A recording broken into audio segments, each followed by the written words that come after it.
Okay, I'm back at my pile of clothes, my never-ending pile of clothes, and I'm gonna do some housework with Suzanne. So, once again, we're folding clothes.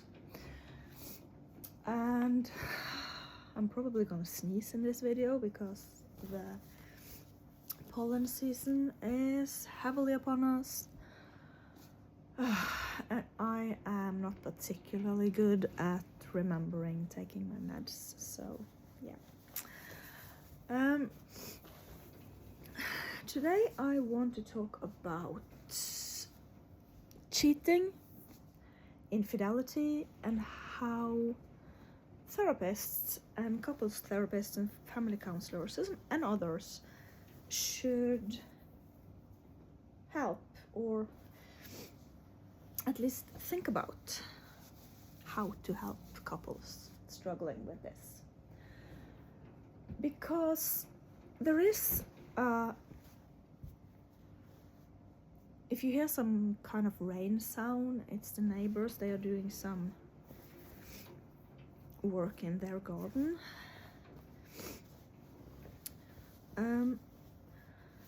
There is an article today in forskning.no, and just to repeat it again, forskning.no is a research newspaper, so not an academic journal, but a Norwegian research newspaper, so this short popularized articles, but it's much used, and I used to blog for them, and I completely lost my respect for them when they erased my name from the Obelisk project. The Obelisk project, I will talk about that more in another video, but that was a project me and my ex-husband is the main person behind that project, and him and me and my father and also other family members like my ex-husband's parents and my mother, we all had this project together we worked on with various effort, about obelisks, Norwegian obelisks on Norwegian graveyards. And suddenly I some months ago saw that forskning.no did an article on that project, and they just erased my name fully. So that made me think that, okay, we shall never actually trust forskning.no if they, with that kind of ease, could just erase the name of one of the most... Oh, I look so weird in this camera. If they can, with that ease, just erase the name of one of the most prominent contributors to a research project, then yeah, we can't trust them. But they have an article today about cheating and infidelity in romantic relationships, in marriages. And so we will start with saying this, that we can't trust forskning.no to actually quote researchers and professionals correctly. So they might have erased names from this, and they might have just screwed the whole thing into sounding like something else that it is. So just remember that we are not going to trust forskning.no here, but we will take this as a jumping off point anyway. And in that article, Sissel Gran and Ole André Solbakken, I think his name was, if I don't remember him incorrectly now, they talked about cheating and infidelity, and they gave a definition that is very typical definition, and you find that definition a lot online, so it's a bit weird that the professionals are using the same definition as someone on Twitter or Reddit or and the definition was that cheating or infidelity occurs when one partner breaks the agreement between them and their partner on sex, romance, and emotional life. And yeah, that's just not what infidelity and cheating is, people. So we have to go through this and take it a bit seriously, because we can't have this situation where therapists and couples therapists and family counselors are so hella stupid. If you really want to contribute to this world, if you really want to help your clients or patients, you have to take things seriously, people. You can't continue with this half-ass effort. And so cheating and infidelity, in Norway we call it utroskap, and that is a terminology, a word that people might recognize from finance. So in finance,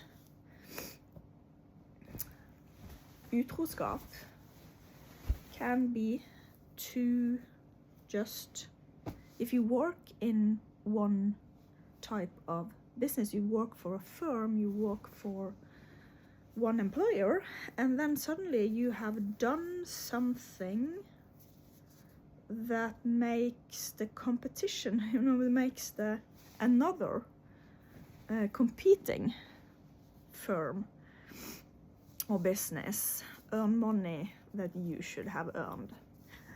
That was very shortly explained. So if you're curious about what financial cheating in the work life is in businesses, please do not listen to this video. Please do your Google search to find a more better suiting video on that. But cheating in romantic relationships, by comparing it to the work life, to you being an employee and you working not for your employer but actually working to secure another company income that your company should have had, it might give you an idea about what utroskap might be, and that it's not only about sex, romance, and emotional life. And cheating in utroskap, that is actually regulated by the law. We have in Norway, we have the law, and it says in the law, in many different acts, it is stated what you have a duty to do in your relationships. If you are married, there is a whole bunch, many pages in the law book. Please read the law book or online or ask a lawyer. There are many pages covering what a marriage or relationship, close relationship is. So the sex thing, most people think about the sex thing, and I think about it in linked with emotions, that if my partner has sex with somebody else, I feel unattractive. But that's not the thing, people. Yeah, you will feel unattractive or abandoned or something. You can feel a lot of different emotions if your partner just goes out and have sex with another person, but it's far more serious. So that's just a tiny little package of it.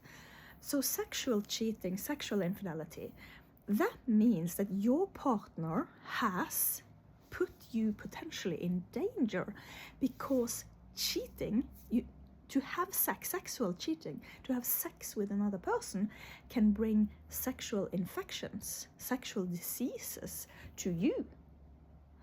And that's dangerous. That is directly dangerous for you. So suddenly you see that it's far more serious than just causing bad emotions in you. You can suddenly be in grave danger. Your partner, who actually promised you that they would only have sex with you, suddenly have sex with other people, and that can bring sexual infections or diseases into your home and into your body. And that can also bring a lot of drama. If your husband goes out and have sex with other people and they make this other woman or several other women pregnant, what happens then?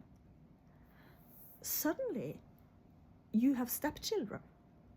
Suddenly your children have half siblings. Suddenly your husband has to give money, has to help out, has to pay for a lot of children. This will affect you and your children seriously. And then you have the emotional, social drama that comes into it. People can become very sad. In this article in forskning.no, it again was this typical problem of that the person that are cheated with, not the person that are cheated on, but the person that are cheated with, they are like this thing. It's like this doll. It's like this. They don't even exist. But they do exist. They are people. They are human beings. They have all the emotions and all the needs you have. So if your spouse, if your wife goes out and have sex with another man, he can become really, really sad if she lied to him. So he can come and make a lot of fuss in your life.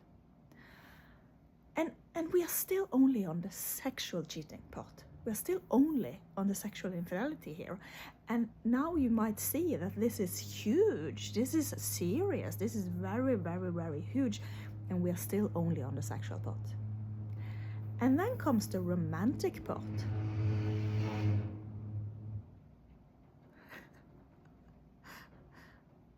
The neighbors are doing something, some construction work. I think they are trying to remove some paint or something, and should repaint something. Oh my god. Okay, let's just continue. And with the romance part, it's the same. It's with romance, it's more, maybe more emotional, maybe more material. That suddenly your partner has used of your money to buy flowers and go to restaurants and cafes, and they have paid for hotel rooms and so on with somebody else than you. And suddenly you and your children have less money. So the romantic cheating also has a very concrete, non-emotional side to it. So that is also very huge. If you want to be romantic with somebody, you will do a lot of things. You will use time on them.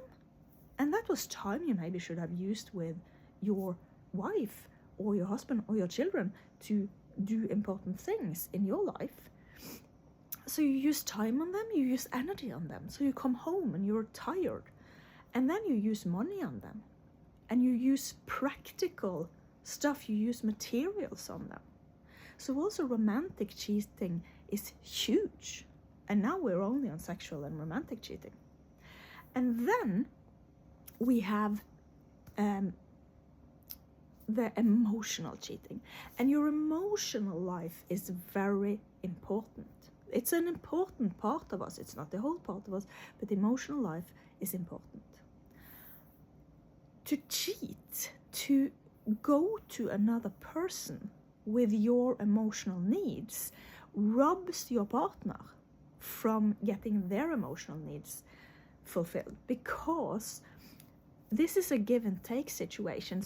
So you're supposed to, when you get a hug from your partner, they also get a hug from from their partner, and this sticks you together. This keeps you together. And the same goes for all kinds of validation, emotional comfort, and so on. So every time your partner talks with you about their emotions and their emotional needs and their emotional life, you also fulfill your emotional needs. So this is something that goes together.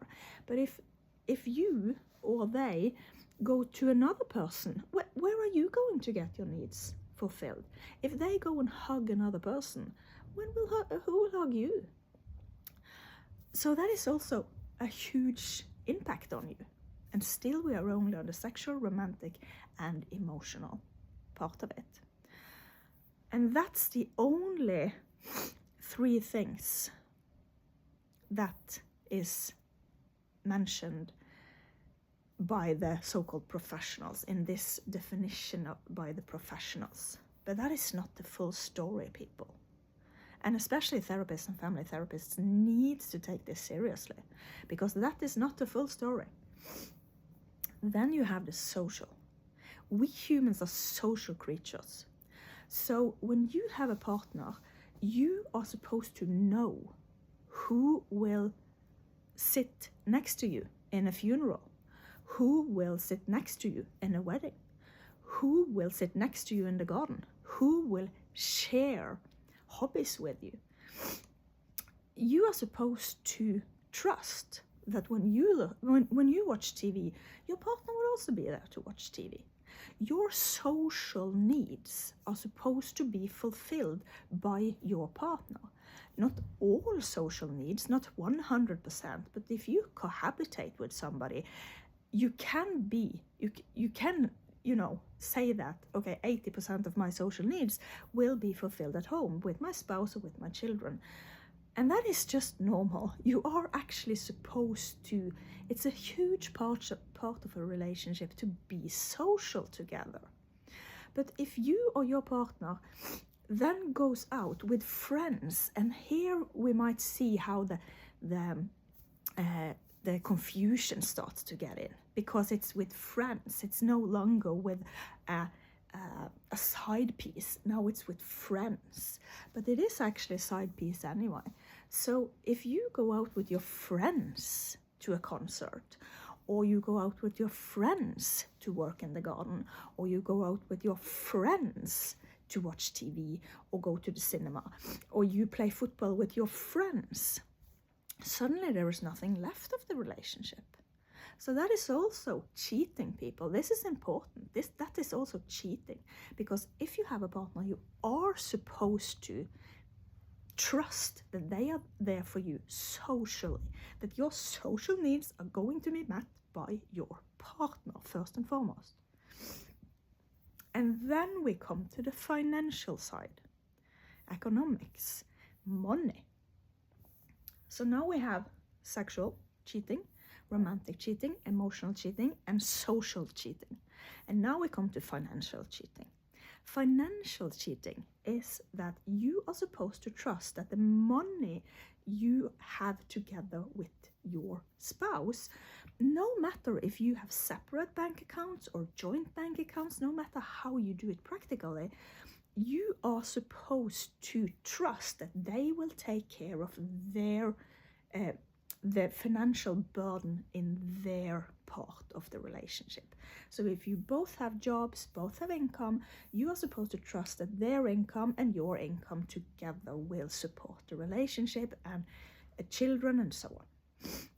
But if they go and just give money to somebody else, even if that might be, they can say that, oh, but this was a very good cause, so I gave a lot of money to this and this cause. but they didn't talk with you about it. So suddenly you're in this huge financial problem because you were supposed to trust that their money and your money went into the joint project the relationship is, and especially if you have children and if you own a house together and if you own a car together and so on.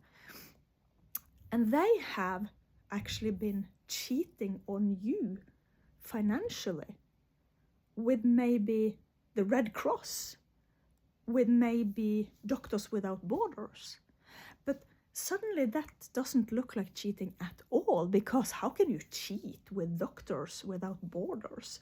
That sounds silly, but it is actually cheating. And remember what I said in the beginning of the video about utroskap being financial cheating on a business you're an employee with. So here is that comparison. If you use your money or your partner use their money in a way that makes you lose money, makes you having a harder financial time, they have economically, financially cheated on you. And then we come to material cheating. Material cheating is if you, for example, own a car together, and the day you were supposed to drive to the hospital, they have actually borrowed the car to a neighbor. That is also cheating, because you were supposed to trust that the car you own together were together.